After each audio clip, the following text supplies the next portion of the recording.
And thank you so much for staying with us. We are live on set here with Jeanette Bankovic from the Convention Center here in Philadelphia for the 8th World Meeting of Families. And we're joined on set now by the one and only Matt Pinto, one of the great Catholic marketers and entrepreneurs of all time, and president and founder of Ascension Press, as I recall. And it's been, as we were saying, a number of years since I had you on bookmark. Yeah, but you've been keeping yourself busy, Matt.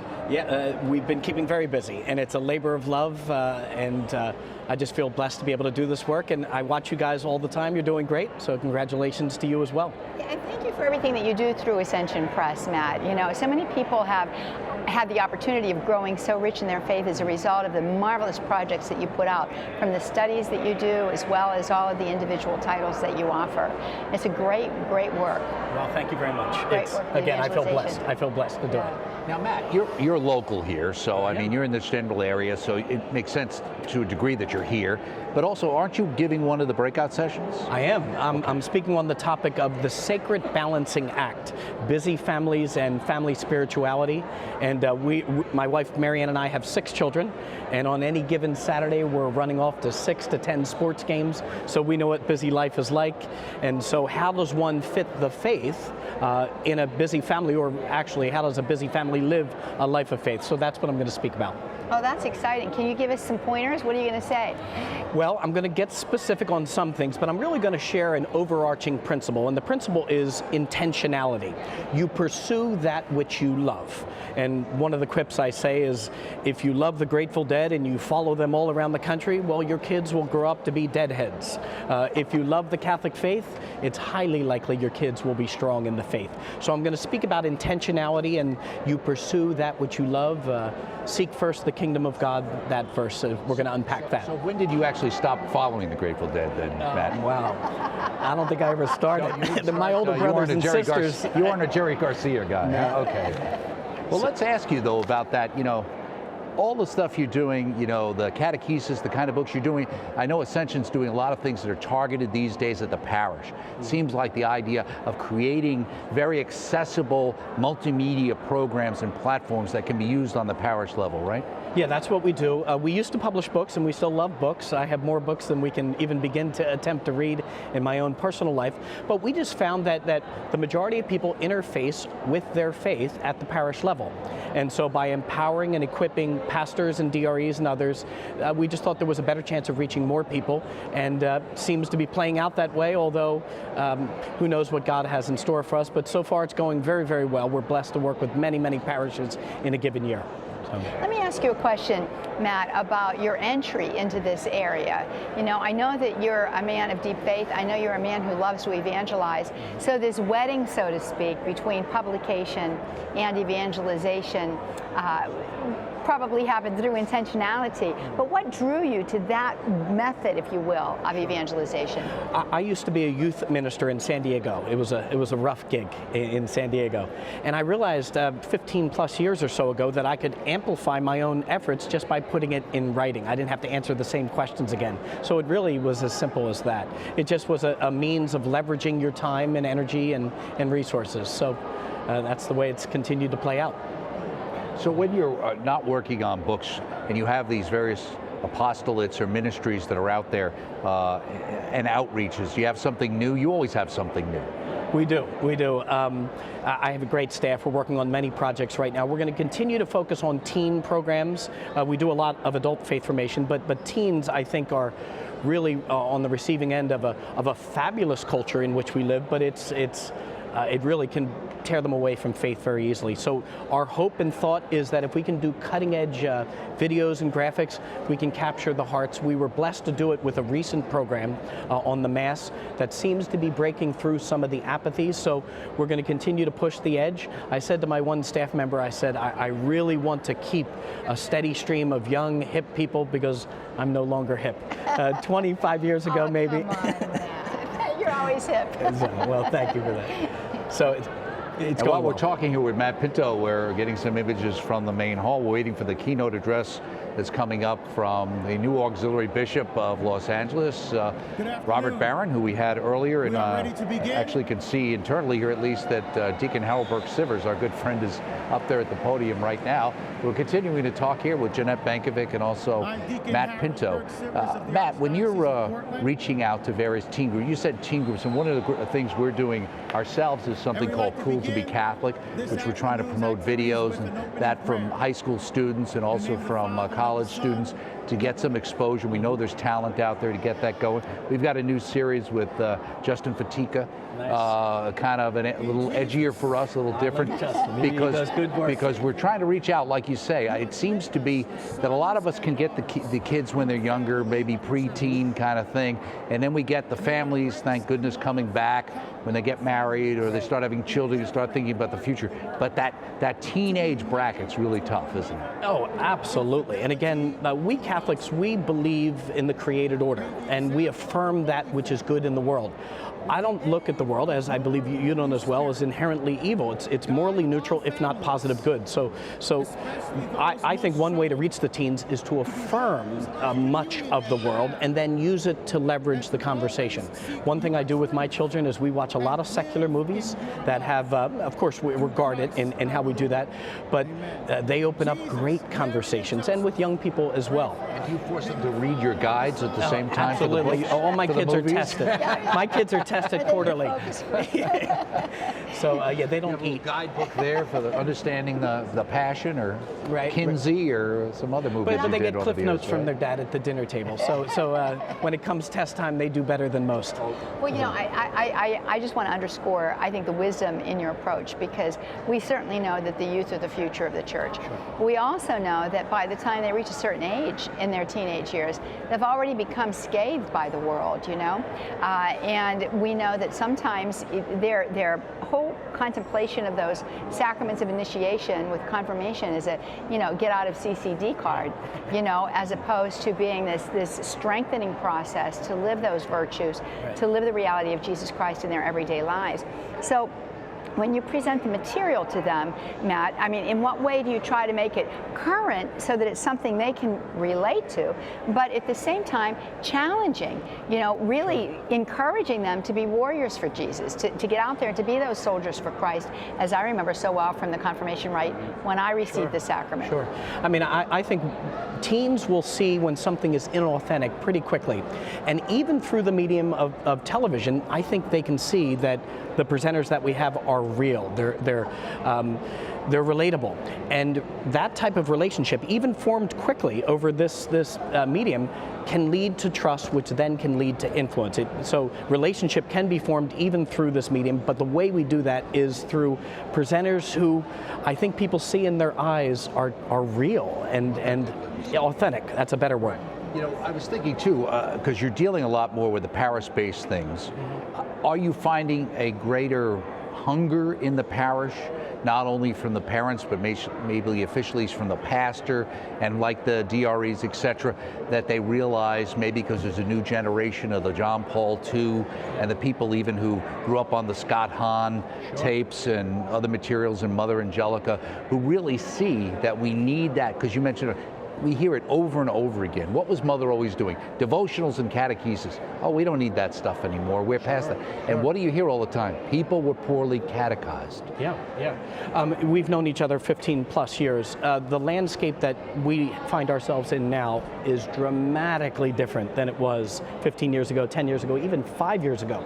We're seeing really a rise in parishes, average lay people at the parish level, who desire to learn more. They may not even be able to put it into words, but they desire to learn more. So that actually is a very good insight. It is absolutely happening all across the country. A new energy and fervor on the part of the average parish. And that's the good news, isn't it? Because it means that the seeds that have been planted in the years past, when we were all a little younger doing what we do now, but you know, those seeds are finally beginning to bear the kind of fruit. Mother Angelica's efforts through EWTN, the catechesis that people have received, sometimes only through EWTN, is taking root in the lives and the hearts of people. And that portends that new springtime that JP2 talked about so much. No doubt. One thing I've been saying, everyone's nervous about the 70 million, will it be shrinking? And frankly, it probably will. Outside of immigration, it probably will. However, Another comment I've been making is the number within that 70 million of those who are stronger in the faith is actually increasing. I think we're going to see an increase outside of even anything unique happening. I think we're going to see an increase in the number of the average lay Catholics waking up at the parishes for the next 5, 10, 15 years. We're seeing that awakening. And as you know better than I, when someone has that awakening, it's very hard to turn back after they've had that awakening. Well, we think of what Pope Benedict Emeritus had basically talked about in some cases, the smaller, more Orthodox church. The idea, like you said, I mean, to some degree, it's kind of like Hitler's phantom divisions. You say there's 75 million Catholics. Right. Well, it means people who somehow self-identify because maybe they were baptized. But when you really talk about living out their faith or going even to Mass on a regular basis, the number drops dramatically. Yeah. And I guess in some ways it's like Mother Angelica said years ago. She said the day is coming when you can't sit on the fence. You're going to be asked to choose. Are you with Christ or aren't you with Christ? And that takes us right back, I think, to the subject of your talk and the word that you used, I think, to say it was the overarching principle, and that is intentionality. Being an intentional Catholic. Being a Catholic intentionally in everything that you do, in everything that you say, in everything that you think, allowing it to be that locus that informs every aspect of your life. No doubt. And I would say for parents who are listening, not only being intentional Catholics themselves, but don't assume that the faith is magically going to happen at the parish, at the school. I hope it does. Jeff Cavins has this funny quip that he says he thinks we all implicitly believe in an eighth sacrament called holy osmosis, that somehow the faith will just happen to us if we go to Mass. But no, the intentionality is not only living the faith yourself, but as a parent, really in the forefront of your mind most days, if not certainly every week. How can I lead my kids closer to an active believing faith in Christ? Well, thank you so much, Matt. We see Greg Popchak, a friend of ours and radio host, is now speaking to the audience inside, and people have been able to hear the cheering behind. So we're going to join them right now because I believe he's going to be introducing hopefully the keynote address shortly, who will be our Auxiliary Bishop of LA and the Most Reverend Robert Barron, right here at the World Meeting of Families. So let's check into the convention center. Each year, his regular YouTube videos have been viewed over 14 million times. He is one of the most followed Catholics in the world on social media. Bishop Barron's pioneering work on evangelization through the new media led Francis Cardinal George to describe him as one of the Church's best messengers. Bishop Barron's latest film and study program concerns God and atheism and is titled The Mystery of God, Who God Is and Why He Matters. His next major film series, Catholicism, The Pivotal Players, is scheduled to debut in the fall of 2016. Personally, I feel that Bishop Barron has done more to make the profound truths of our Catholic faith accessible to the modern person than almost anyone I can think of short of Pope Francis himself. And that's why I'm asking you right now to stand up and join me in giving a loud, rowdy, romp-stomping Pope-Adelphia welcome to Bishop Robert Barron!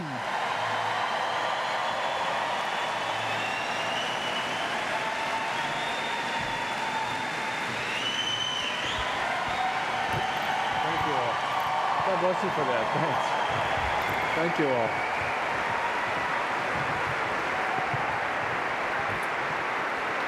Thank you all.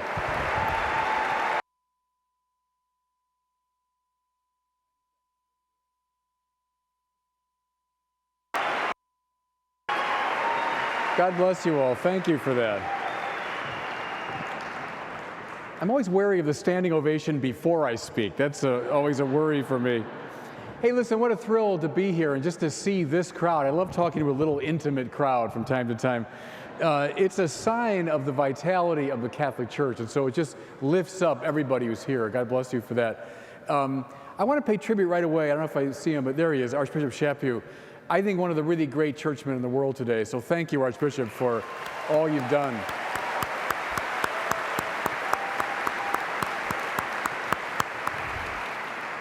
You know, I'm just getting used to this outfit and my little hat here. I always feel it's coming off my head. So if I'm playing with it during the talk, don't get alarmed.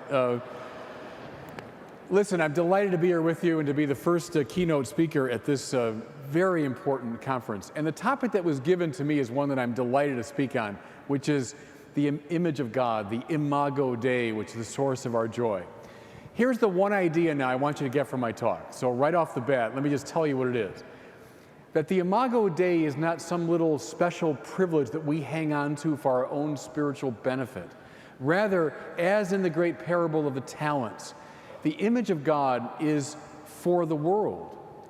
We must think of ourselves as representatives of God, bringing His power, His wisdom, His heart, His mind to the world. Image of God is a mission and a responsibility. So that's the main point of my talk. Just keep that in mind. There is no religion, there is no philosophy, there is no social theory in the history of mankind that holds up human beings more than Christianity does. There is no greater humanism than Christianity. Whether it's ancient philosophies of human perfectibility, whether it's Renaissance humanism, whether it's modern philosophies, whether it's a contemporary philosophy of self-actuation, there is no philosophy, religion, or social theory that holds up the human being higher than Christianity does. It's true. The claim of the Bible is that we have been made in the image and likeness of God, that we have been imbued with a divine mission, that we are destined for life on high with God. No one says more about the human being than Christianity. There's a wonderful adage from the church fathers. They all repeat it. Deus fit homo, ut homo fieret Deus. It means God became man, that man might become God. Now don't misconstrue it as turning into God. What they meant was God became one of us that we might be sharers in the very divine nature.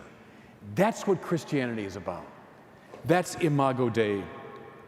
You know, the new atheists made their great splash a few years ago, and all they were doing was in a crude form reviving the old atheism. And see, atheism, old and new, is predicated upon the opposite assumption, namely that somehow God is competitive to human flourishing. That God and human beings are at odds with each other. The more glory we give to God, the less glory we get.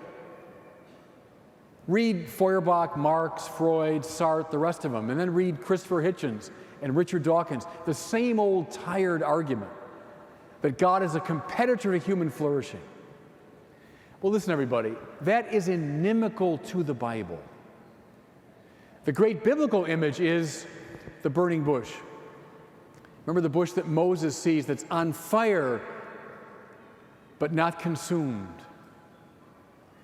When the true God comes close to His creation, He sets it on fire and He makes it radiant and beautiful, and He does not consume it.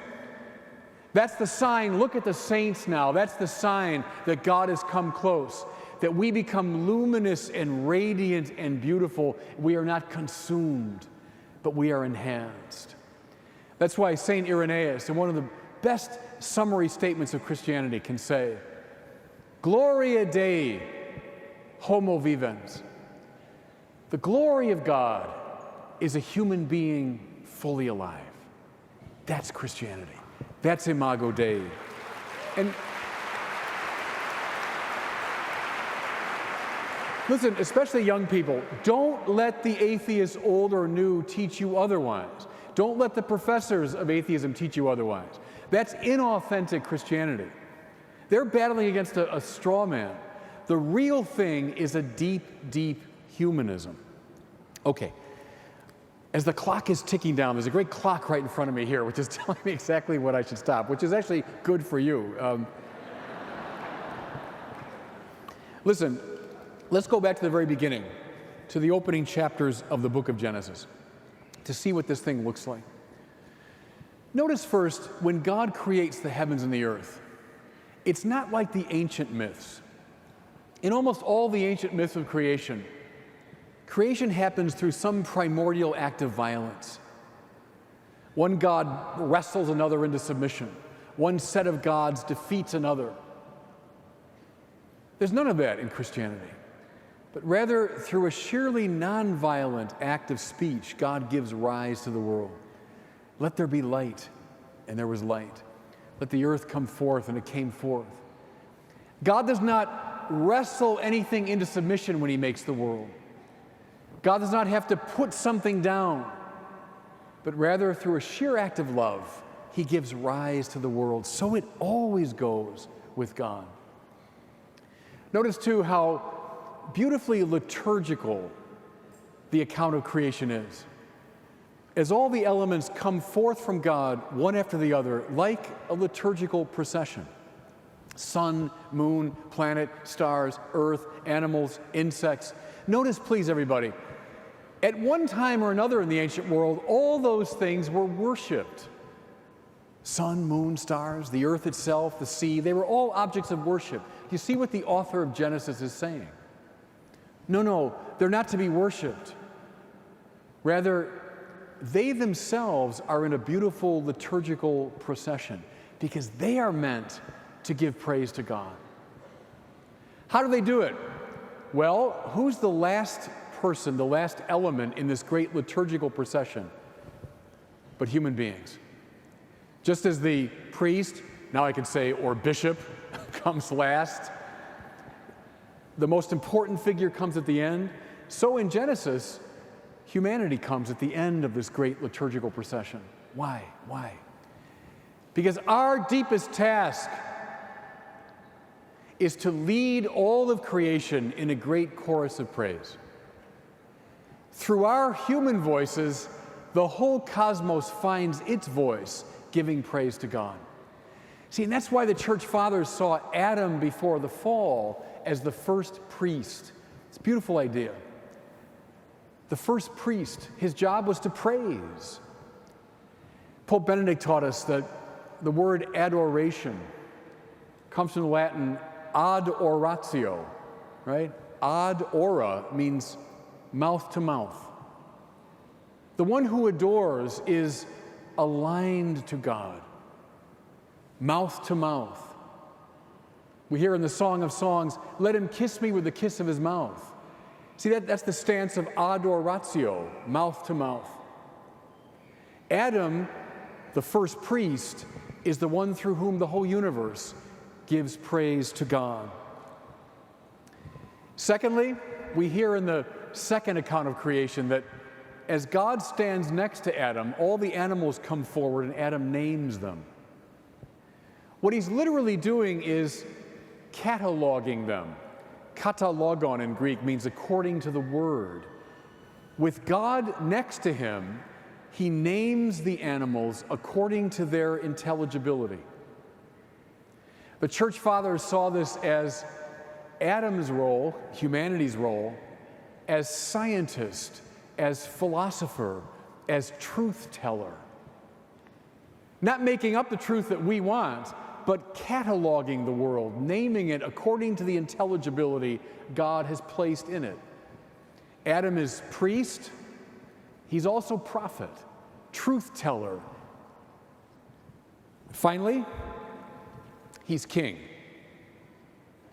What's Adam's job in the garden? To tend it, to maintain it in its integrity and beauty. But then, and the rabbis are very good at this,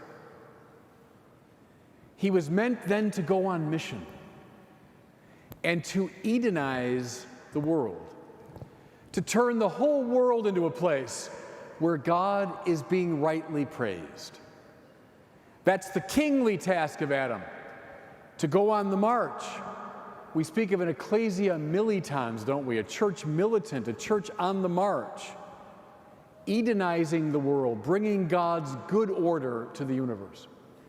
Now, let me suggest to you, this is a more textured version of what the Bible means by image of God.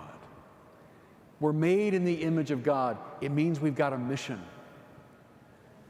To praise God aright, to speak the truth of things according to God's logos, and then to bring God's good order to the whole world.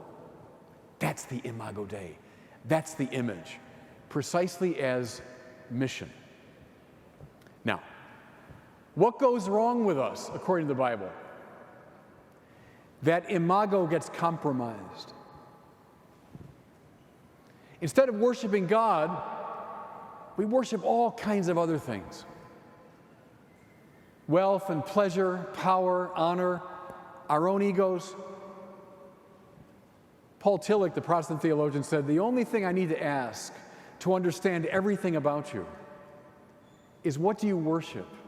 That's a really interesting insight. What do you give highest value to? That'll tell me everything else I need to know about you. Do you see how a compromise of the Imago Dei is I start to worship things other than God? Oh, friends, read the Old Testament now with that rubric in mind. What always goes wrong with Israel, I mean always, without exception, is bad praise, running after false gods, compromising their identity as a priestly people. We're the new Israel, by the way. The same rubric now applies to us. Secondly, what goes bad? We lose our prophetic identity. We stop cataloging the world, katalogon, according to God's intelligibility, and we start making things up on our own. We start projecting truths outward according to our own desires and whims. I'll come back to this. And finally, we stop being good kings. We privatize our religion. Sound familiar? It's the modern etiquette.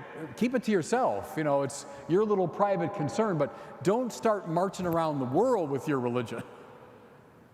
And so, like King David at the beginning of the Bathsheba incident, where it says that time of year when kings go on campaign, David stayed home.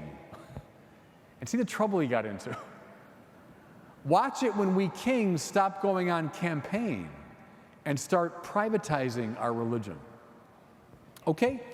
Now, with that in mind, I want to go back to these three categories and look at our situation today.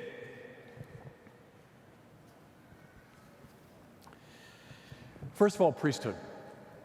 You know, a really good term here to keep in mind is the term orthodoxy. Now, I know we tend to think right away that means right belief, and that's certainly a derivative sense of it, right belief. But you know, doxa in Greek means praise. So orthodoxy is right praise. That's always the solution, and the suspension of orthodoxy is always the problem. Take that to the bank spiritually. It's a basic biblical principle. If things are going wrong, then the wrong things are being praised. To get it right, recover right praise. That's the insight. You know that great story in the first book of Kings, Elijah and the priests of Baal? It's so illuminating for our present situation. First of all, how many representatives of Yahweh are there? Well, there's precisely one. Priests and prophets tend to be thin on the ground. How many priests of Baal are there in that story? 450. The priests and avatars and prophets of false gods, everybody, are always thick on the ground. Always were, always will be. But Elijah challenges them. Build altars to your gods, I'll build altar to Yahweh, and then we'll see who answers, remember? And the priests of Baal erect their altars, and they beg, and they pray, and they cajole. Nothing happens. They hop around the altars. Nothing happens. They reach the point where they even slash themselves, remember? Until they're bleeding, and nothing happens. Remember how deliciously Elijah mocks them in the story? Well, they're gods after all. Maybe they're on vacation, he says. Maybe they're napping. There's even a suggestion, my friends who know Hebrew better than I do say, maybe they're in the bathroom. I don't know where these gods of yours are, but they're not answering. Then, of course, Elijah calls upon Yahweh. The fire comes down, consumes the sacrifice. He wins the battle. But here's the point. It's not just a story of my God's bigger than your God. It's making this point. Think of the altars erected to the Baals, to the false gods. are all the forms of false worship that we engage in. I base my life on seeking wealth. In fact, I hop around that altar my whole life long, begging, cajoling, yes, even wounding myself in the process. Should sound familiar, fellow sinners, right? I'm trying to satisfy the deepest longing of my heart with wealth. It can't work. It won't work. It's not destined to work. And so I spend my whole life in false worship. Or pleasure. Pleasure will satisfy the deepest longing of my heart. It can't. It can't. So I hop around the altar. I beg, I cajole, I wound myself in the process. Anyone addicted to sex or to pornography or alcohol or drugs knows about this. Power, maybe power is my God. I spend my whole life hopping around the altar of power. It's not meant to satisfy the longing of the heart. It can't. And so I wound myself in the process. Elijah erects the altar to the true God. It's only God who can satisfy the deepest longing of the heart. Lord, you made us for yourself. Therefore, our heart is restless till it rests in thee. St. Augustine's magnificent summary of the Christian life. We need to teach our culture how to worship aright, everybody. If we keep our worship to ourselves, we are not fulfilling our mission. We live in a society increasingly secularist, and we all know, and we see the stats for it all the time. You can see it in the wounded hearts of so many young people who are told over and over again in every song, every movie, every star tells them that you can find happiness in wealth and power and pleasure and honor. It's doing damage to them, isn't it? We know it. It's doing damage to them. False worship is not a parlor game. False worship is what rends the heart. What's our job as bearers of the Imago Dei? To teach the world again how to praise, how to praise, how to praise. Do you know the great glory of prayer? Glory to God in the highest, and on earth, peace to people of good will. Do you see, everybody, how that's a kind of formula? Give glory to God in the highest. Worship Him alone. What's going to happen then? Peace will tend to break out among us. Concomitantly, worship something other than the true God. What will happen? War will break out among us. Harmony will turn into cacophony. What do you worship? What do you worship? Worship of the true God leads to peace and to harmony, both in here and around. False worship leads to deep pain. We, the bearers of the Imago Dei, must teach the world how to worship aright. Do you know that wonderful scene? I saw that over in the exhibit center. They had the little cutouts of Francis and Benedict and John Paul. I was put in mind of John Paul's magnificent witness in the June of 1979. Remember, with the 1 million people there in Victory Square and the whole communist government behind him. And John Paul begins to speak of human dignity, of worship, of God, of salvation. And the people begin to chant spontaneously, "We want God, we want God." And John Paul went on, but they drowned him out. "We want God, we want God." And people on the scene say it went on for 15 minutes. "We want God, we want God." And the communist government behind John Paul was sitting shamefaced. All I could think of was Elijah and the priests of Baal. I mean, here is a government that was systematically involved in the suppression of right praise. And it broke the heart of a whole nation. And that moment, John Paul, like a great priest, called forth praise. We want God. We want God.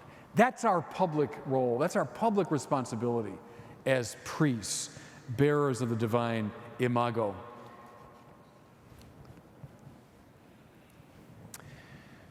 Adam, before the fall, was also a prophet.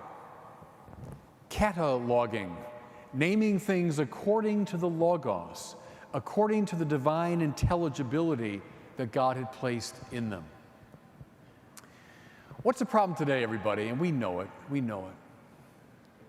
that instead of cataloging things, naming them according to God's intelligibility, we name things according to our whim and our desire. We project our own subjective fantasies onto the world and say that's the way things are. See, in that, we undermine our prophetic identity and prophetic mission. Many have seen this as a type of Gnosticism, and indeed it is. What do I mean by that? Well, I mean this view that somehow the body is infinitely malleable. It's just something that we can shape according to our whim and desire. See it in so many of the debates going on today. I can make my body or the body what I want it to be. But that's inimical to the Bible, which sees the body as imbued with its own intrinsic intelligibility given by God. It's the respect of the body and its own intrinsic reasonableness that gives rise to right speech. But think of our system today is so dominated by a willfulness vis-a-vis reality. Think of Friedrich Nietzsche, I think the most influential of the 19th century philosophers. Nietzsche's will to power. My will determines what things are. Don't tell me what to think, what to believe. I will my own truth. Jean-Paul Sartre's existentialism, which was once sort of a high-level intellectual preoccupation, but man, did that trickle down into the culture, so that I think most teenagers today have basically Sartre's view of life, which is that existence precedes essence. That means my freedom comes first. And then on the basis of that freedom, I determine what things are. I'll name who I am. I'll name what my life is about. You think all that's a philosophical abstraction? Well, look at Casey versus Planned Parenthood. Remember the U.S. Supreme Court in 1992? Where our Supreme Court said it belongs to the very nature of liberty to determine the meaning of my life, of existence, and of the universe. I'm not making it up. That's the language of the Supreme Court. It belongs to my freedom to determine the meaning of the universe. Oh, that's all, huh? I can just the universe. See, but that's inimical to the Bible. That's the opposite of cataloging. That's an imposition of my own subjective whim on reality. You know what this is very closely related to, everybody? And I think one of the great insights of the last 25 or 30 years by the great Dominican moral theologian, Servé Pinckaers, wrote a wonderful book called The Sources of Christian Ethics. In that book, he makes a distinction between two types of freedom. The freedom of indifference and the freedom for excellence. And so much hinges upon this. What's the freedom of indifference? It's the view of freedom that characterizes much of the modern world. It means freedom hovers above the yes and the no. And on the basis of no compulsion, exterior or interior, it decides. I'm free in the measure that I can decide who I will be and what I will do. On that reading of freedom, law is always a problem. Law is an imposition. At best, it's something I accept as a sort of necessary evil, like traffic laws. You know, I mean, deep down, I like to drive any way I want. I mean, wouldn't you? But I got these pesky traffic laws. I like to drive 100 miles an hour, but I got to drive 55. I'd like to go right through that intersection, but I got that pesky red light. See, that's the law as an affront to freedom as self-determination. But, this other type of freedom, the freedom for excellence, that's what we find in the Bible and in the great Catholic tradition. What's freedom for excellence? It's the shaping of desire so as to make the achievement of the good first possible and then effortless. It's the shaping of desire so as to make the achievement of the good first possible and then effortless. Now, let me tell you what I mean. I stand before you today as a relatively free speaker of English, right? I can say pretty much whatever I want to say in English. Now, is that because I just decided early on I would talk any way I wanted to? Well, no. I mean, from the time I was a little kid, I took in all sorts of laws and rules and syntax and grammar and vocabulary. I was corrected by all sorts of people. I read great masters of the English language. And through this long process of disciplining of my desire, I became free now to speak the English language. Any golfers here? There must be a few golfers here. I'm the typical American. I mean, I like to play golf. I'm basically terrible at it. But what's the very worst thing you could do if you want to teach a kid how to golf? Here's an 8-iron. Now just swing any way you want, right? How's that going to work? Just, be yourself. Just express yourself. Swing any way you want. Your laughter tells the story. I played golf for many years before I had any proper training. I picked up a club this friend of mine gave me, and I was horsing around playing horrific golf. And then I gave it up because I was so bad at it. I was so frustrated I gave it up. And then when I was about, 45 or so, this very nice man who was a golf pro heard me at a talk, and he said, "Father, it was great. Can I help you with anything? Can I do anything for you?" I said, "Yeah, you can teach me how to play golf." So he took me out to the driving range one day. He said, "Well, Father, just take the 5-iron there and just swing." And so I did, and his face said, where do I begin? And so he then put me through, I'll never forget it, a whole set of exercises. I remember he put 3 golf balls under my right foot to stabilize it. He said, you do what a lot of bad golfers do. You kind of sway off the ball, and then you get all messed up. So he stabilized my right foot. And then he said, okay, now I want you to turn your shoulders and pretend you're a waiter and you're holding glasses. So turn and give them to me. So I did. And he goes, no, further. I don't have them yet. Further. No, I haven't yet. Further. All right, there. That's where I want you to turn. I said, well, I'm dying. And he goes, I know, but that's the right position. So with those 2 little moves, boom, I suddenly stabilized my leg, did a full shoulder turn, and then started to hit the ball pretty well. Boom, I'm hitting this 5-iron. Not like, Rory McIlroy, but a lot better than I was doing. He's a good teacher. He said, okay, that's enough for today. I'll never forget. I spontaneously said, no, give me more. And see, what was happening was he was giving me laws that were disciplining my mind and my body so that I could accomplish something I always wanted to accomplish. I wanted more laws, not less. Does that make sense? And the minute I said that to him, what came to my mind was the psalm. Lord, how I love your law, how I meditate upon it day and night. Can you see how on that first reading of freedom, that doesn't make a lick of sense. Again, if freedom just means self-determination, the law is at best a necessary evil. But nobody is like meditating day and night on the traffic code, are they? Or the tax code. No, I mean, the law is something we accept as a necessary evil. But actually, I have it on this trip with me. I brought my Golf Digest magazine.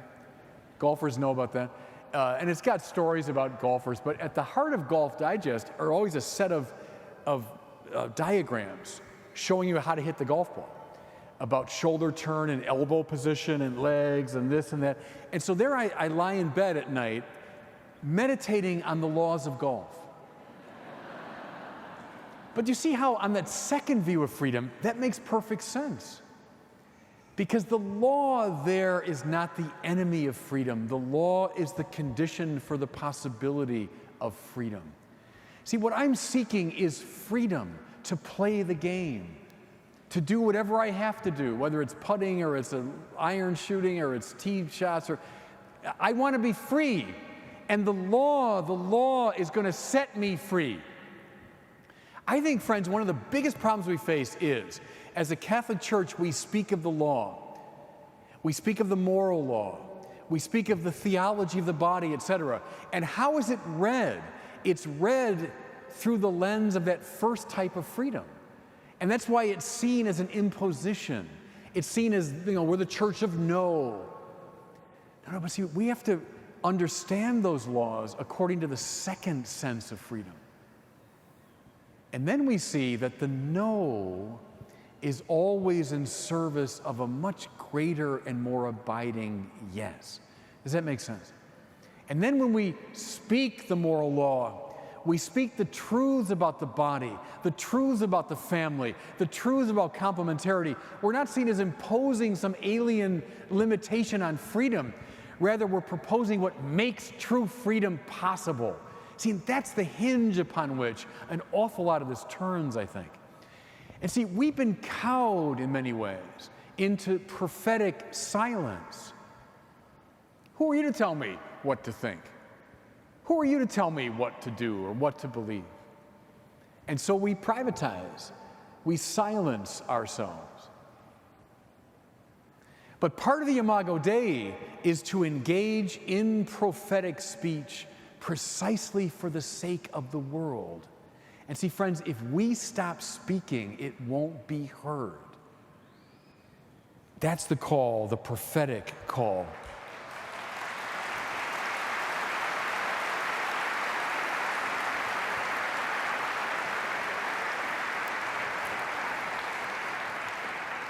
You know what's interesting about that? The pink hair's distinction always helps me. It always opens up new things. I often say to people who will remark, when it comes to religion or morality, I mean, don't tell me what to do. That's really up to me. It's my individual choice.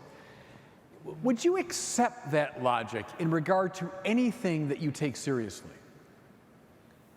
And the answer is clearly no. Whether it's golf, just go swing any way you want. I mean, no one thinks that's right. Just you decide the way you want to play. No one thinks that's right.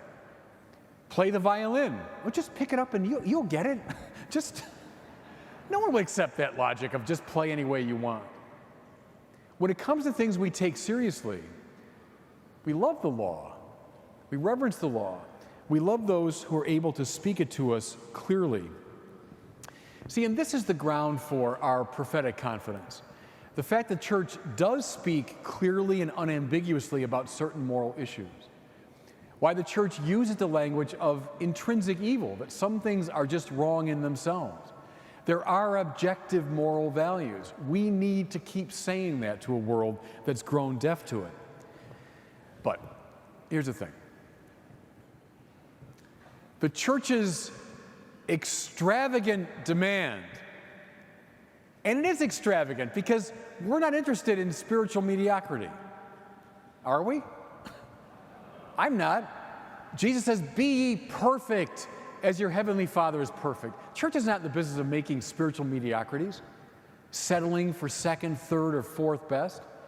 The church is in the business of making saints, last time I checked. And that's why we have this very bold, very clear prophetic speech. But that extravagant demand is coupled with an extravagant mercy. Now, Pope Francis, and all this wonderful speech about divine mercy. He's right, he's right, he's right. The church's extravagant demand, calling us to sainthood, is paired with, coupled with, an equally extravagant mercy. I remember years ago when I was in the seminary, we had a wonderful kind of crusty old Jesuit teaching us the confession practicum. And he said, if someone comes to you in confession and says, I've committed murder, your response should be, how many times?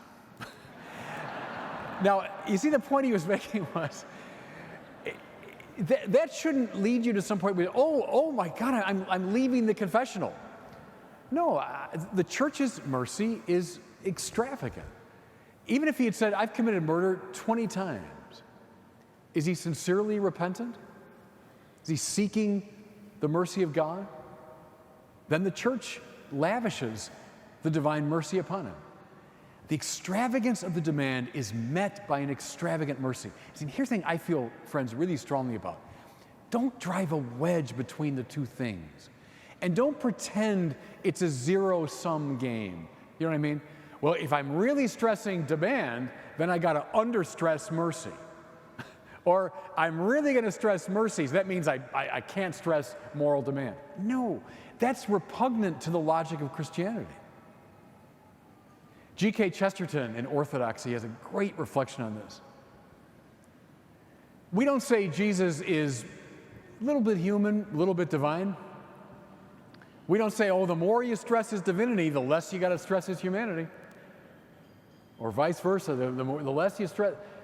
No, what we say is he's fully human and fully divine. And Chesterton said that sets the tone for the logic of Catholicism up and down the centuries. He said, we like red and we like white, and we have a healthy hatred of pink. I see what he meant by that is we don't like, little blendings and compromises. No, red and white, both flags flying. Moral demand, all the way. Mercy, all the way. That's the prophetic speech of the church.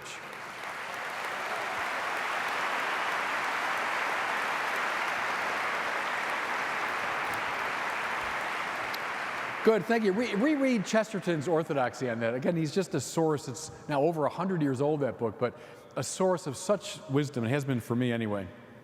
Okay, finally, if you're keeping score now, we're coming to Kings, so we're coming to the end of the speech. We sons and daughters of Adam and Eve, we members of the mystical body of Jesus, are meant to be kings. And again, what that means, people that tend the garden, make sure it's protected, kept integral. But more than that, people willing to go on campaign to bring the order and harmony of the garden now to the whole world. You know, a line from the Lord that I think I misunderstood for many, many years. When Jesus tells Peter, I'll give you the keys of the kingdom, and the gates of hell shall not prevail against you. Somehow I always took that to mean hell is coming after us, but we're always going to be able to withstand it, right? Is that that's how I always kind of heard that term. But you think about it for a second. In the ancient world, if you were attacking a city, you'd come up to its walls, you'd besiege the place, you'd try to break down the walls, right? And then you'd get in, you'd conquer the city. Well, now think of what Jesus said to Peter. The gates of hell will not prevail against you. We're the ones on the march. Hell has something to fear from us. Does that make sense?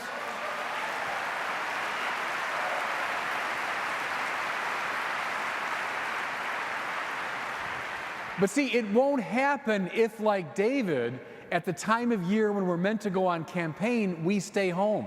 It's not going to happen if we allow our religion to be privatized. And see, that's the etiquette of a modern polity, is we'll tolerate religion as long as it remains kind of your own little hobby. See, but hobbies don't threaten anybody. But authentic Christianity is a religion on the march. It's meant to be brought out to the world. Now, mind you, the minute we do this with aggression or violence or hatred, we are undermining ourselves, right? I mean, because the God we're announcing is the God of love. The Savior we're announcing is a crucified Savior. So, of course, we don't go out violently. And that's a mistake that, Christians, God knows, have made over the centuries, are making to the present day in some parts of the world. We go out, of course, in nonviolence, of course in love, of course in compassion. But by God, we go out. By God, we go out on march because we're kings, meant to Edenize the world. Do you know, Pontius Pilate was the first evangelist, wasn't he? Because Pilate, in John's delicious irony, and St. John loved to use irony in his gospel, Pilate nails over the cross, Jesus Nazarenus Rex Judaeorum, right? Jesus of Nazareth, King of the Jews. And he puts it in Greek and Aramaic too, so no one will miss it. He thereby became the first announcer of the gospel. Because the good news is there's a new king. You know, I've said before, one of the watchwords of the time was Kaiser Kyrios. Caesar is the Lord. That's how you even greet someone in the ancient world, Kaiser Kyrios.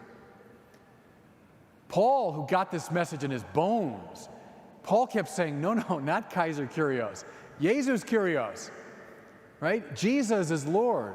Remember the beautiful Philippians hymn that ends with, so every tongue proclaim to the glory of God the Father, Jesus Christ is Lord. That's why Paul spent a lot of time in prison, because they got it. They knew what he meant. They knew he was announcing a new king. And he wanted to bring everybody under the lordship of that king. You know, the very end of the Bible, in the book of Revelation, the seer envisions the heavenly Jerusalem coming down. And there's the beautiful city with the streets of gold, the gates of pearl. But in that city, there's no temple. It's peculiar, isn't it? You think, well, heck, that's why Jerusalem was the holy city, because it had a temple in it. The point is, the city itself has become a temple. Every aspect of the life of the city, and think here of a great city like Philadelphia, a great city like Chicago, Los Angeles, or Paris, or Rome, the great cities that include entertainment and sports and commerce and business and various livelihoods. Think now of every aspect of the city ordered to God. That's what the visionary in the book of Revelation saw. He saw the city itself had become a temple. That's the goal of biblical revelation, because that's the goal of our kingly mission, is now to sanctify the world. You know, I got 9 minutes and 45 seconds. Okay. Can I offer just a little challenge really to everybody in this room? The great documents of Vatican II, now 50 years later, well worth returning to again and again. The call of the laity, the universal call to holiness. What is it? What is it? It's the rediscovery of the Imago Dei. What Vatican II envisioned for the laity, great Catholic lawyers and politicians and writers and business leaders and investors and parents and teachers going forth into the world so as to sanctify it. Okay, we all agree that's the Vatican II vision. We know about a month ago, I was on a TV program in Chicago, and the anchor person was pressing me on the crisis in the priesthood. And I said, yeah, there is in many ways, and we know that, a crisis in the priesthood. But I said, to be honest with you, there's just as big a crisis in the laity. I said, 75% of Catholic lay people don't come to Mass. 75%. And we're doing well. That's in our country. We're doing pretty well.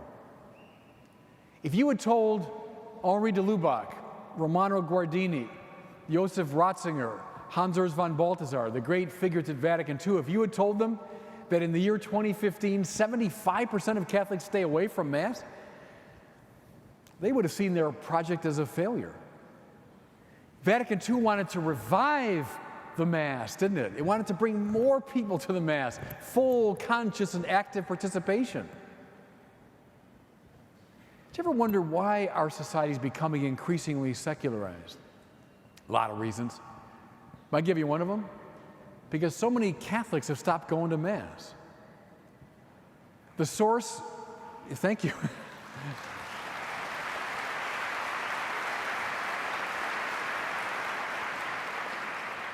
The source and summit of the Christian life, and most of us, the vast majority of us, stay away from it. We wonder why the society is becoming spiritually lost. Because we, to a large extent, and I mean this as a challenge to all of us in this room, we, to a large extent, have lost our sense of mission, of how to sanctify the world. Just a couple things now as I close about the family more specifically. It's a fundamental truth of Catholic social teaching that the family is the basic cell of civil society. Here's what I want you to see. That is meant in much more than a numeric or sociological sense. That is meant in a deeply spiritual and theological sense. Here's what the church means, I think. The family is the place where the Imago Dei is burnished, where the Imago Dei is brought to life. The family is the place where we are taught to be priests, prophets, kings. Families that pray together, that go to Mass together, parents that bless their kids before they go to bed at night, families where a sense of mission among the children is cultivated and encouraged. That's a family that's learning right praise. And that family now can go out into the world to teach right praise.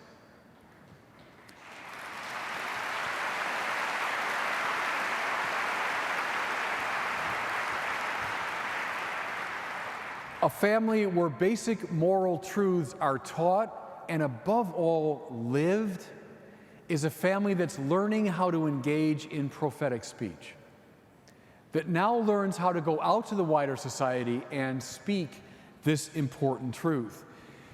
Families where the virtues are cultivated. You know what I'm talking about here? The virtues of courage and of prudence, virtues of forgiveness, virtues of nonviolence.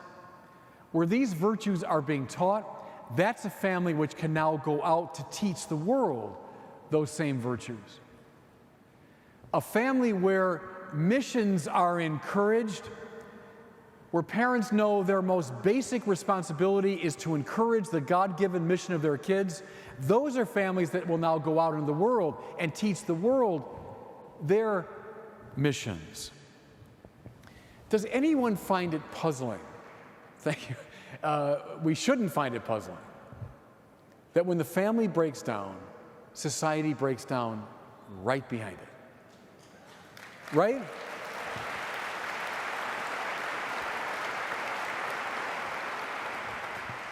It shouldn't puzzle us if the family is the basic building block of civil society. If the family is a place where right praise, right behavior, the virtues, mission aren't inculcated, then the society at large will be a place where those things don't happen. And so I would say, everybody, in conclusion, rediscover who we are meant to be. Not as a private privilege. The image of God is a mission. It's an adventure. It's a command. We carry, as it were, the image of the emperor, of the king. We're like emissaries of the great king. And we carry his image now out to the world. Do it confidently as priests, teaching right praise. Do it confidently as prophets, speaking truth. Do it confidently as kings, people on mission, people on the march. And God bless you all. Thank you. Thanks. Thank you all. Thanks. Thank you.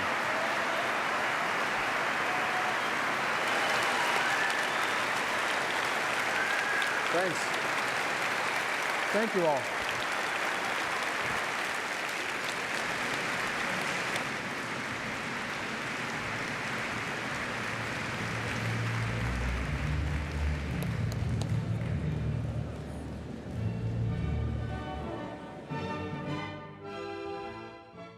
And there we have it. That's the end of the keynote address by Bishop Robert Barron, the Auxiliary Bishop of Los Angeles, here at the World Meeting of Families, coming to you live from the Pennsylvania Convention Center in Philadelphia, Pennsylvania. I'm here with my co-host, Jeanette Bankovic, and we're going to be joining pretty soon Raymond Arroyo, as the Pope will be arriving at Andrews Air Force Base in Washington, D.C. But before we do that, we wanted to comment a little bit about Bishop Barron's talk about the family. We had the ability of having him on earlier, and then we'll get a chance to talk with our lovely guest, Danielle Bean, a little bit about what she's working on. So, you know, one of the things I noticed that he mentioned was the whole idea the basic cell of society is basically the family. Yes. And that when you play fast and loose with this, as we talked earlier, things really fall apart. And it's really, if we're going to be priests, prophets, and kings, which is really a central theme to that, he's really talking about the fact you have to inculcate mission, and devotions play so much a major part of that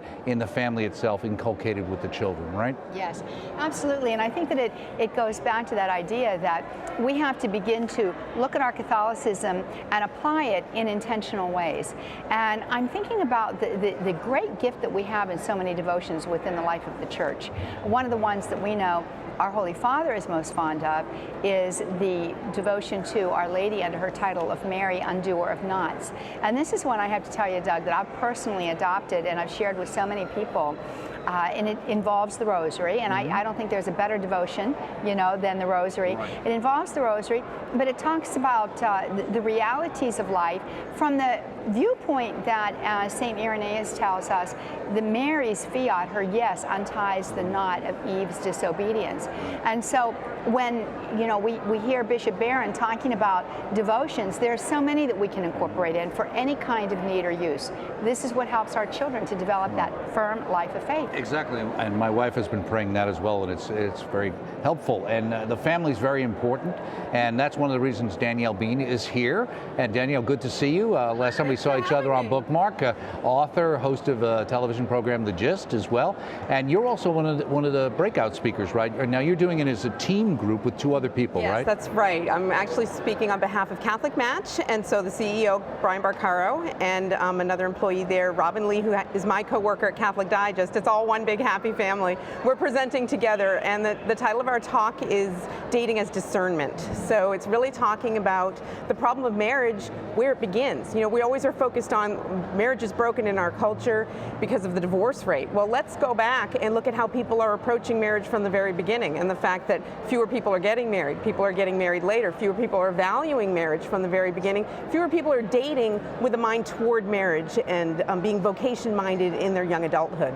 Well, it seems as though the word of the day here is intentionality, and in the title of the whole talk that's going to be presented, Dating as Discernment, it sounds as though there's a certain intentionality that comes to that enterprise. It's not just a haphazard kind of ordeal, that's right, as we may have thought of it in high school days, but you're really dating for a purpose. And what is that purpose, Danielle? Yeah, I mean, I think it's important that we talk about that purpose, because one of the catchphrases that Catholic Match is always promoting is purposeful dating. It's marriage-minded, that the fact that you're actually approaching this not just to have a good time and meet good people and be casual and, you know, that kind of hookup culture. We're really talking about being marriage-minded as you're going about your dating life. And that doesn't mean that every person that you're going to say yes to going out with is definitely someone you'd want to marry, but it means having that in mind and being discerning about the people you're going to spend your time with, the ways in which you're going to treat your relationships, and the fact that we're built for a vocation. It's not something you put off, it's something you're made for. It's where you're going to find meaning and fulfillment and value in your life, is in saying that big yes to God, which may be through marriage, it may be through a religious vocation or the priesthood, but that's where young people really need to be having that conversation. Well, it's interesting too, because you think about it, you go back maybe 30 or 40 years, the idea of dating, people just kind of going out casually and in a way, and that's the way like Jeanette was talking about in high school. And it seems like to some degree today you're dealing with one of two things as well, which is there seems to be a lot more intenseness in relationships. They get intense much faster, much more quickly, because the culture puts pressure on the men and the women to feel like this is what I'm supposed to be doing. And that's how it's got to work. And that wasn't always the case. Do you see that? I do, for sure. And I think that maybe that's part of why young adults are kind of rejecting the notion of marriage. They're afraid of it, or they saw their own parents' marriages fall apart, and they see that kind of brokenness. So they're not sure, so that's why it's important that we be talking to our young people about what marriage is and what the vocation to marriage is. And that doesn't mean that you have to have that kind of pressure. I think a lot of what that pressure is in our culture is an immediate familiarity that's brought about by our instant communications and our casual relationships through social media, perhaps. But then the physical intimacy, that's sort of an expected part of the package early on in a relationship, that we've got things backwards and we're not built for that. And so as human beings, these young people wind up confused, they're hurting, they're broken, and they're not sure why. So it's important that we speak to them about the idea of vocation, approaching dating, not necessarily, always thinking about marriage and, planning your wedding in the back of your mind, but recognizing that that's a good goal, and that should be the goal in all of your dating relationships if you're called to the vocation of marriage. Well, and that was a question that I wanted to ask you. What do you think about the idea of a young man or a young woman who may feel a call to a vocation to the priesthood for the young man, religious life for the young girl, dating to make certain that the vocation to marriage is indeed an exclusion for them? For sure. I mean, I think it's important that's why we're talking about dating as discernment. That it doesn't mean if a young man is considering the priesthood, it doesn't mean he swears off girls forever starting at that moment. But, his spiritual advisor might advise him to go on a few dates, and maybe not in a way that's going to hurt a young lady's heart by getting too involved too soon, but in a way of seeing, is this something that I'm called toward? Is this a kind of lifestyle that holds an attraction for me? But at the same time, be exploring those kinds of relationships with people who would be fostering his vocation to the priesthood. Right, and also just the idea that we're dealing today. Now you're talking about you're going to be with Brian Baccaro, Catholic.com. Yeah. So that's a whole different world already. We're talking about social media relationships. The idea that it seems like it used to be, it seemed like you had the neighborhood, or you had your high school, and then the college, and that was kind of the places you usually met the people you might spend the rest of your life with, maybe whether it was dating during that, even if it was going out a little bit. Now it seems like that if you're past that period and there's fewer people seeming to connect, there's this kind of wasteland. Where do you connect? And it seems like, because there's so much of this kind of social media, which in a way gives us a lot of interaction, but it's not tactile, it's not direct. There's not that reciprocating thing. It's something that's passing through electrons.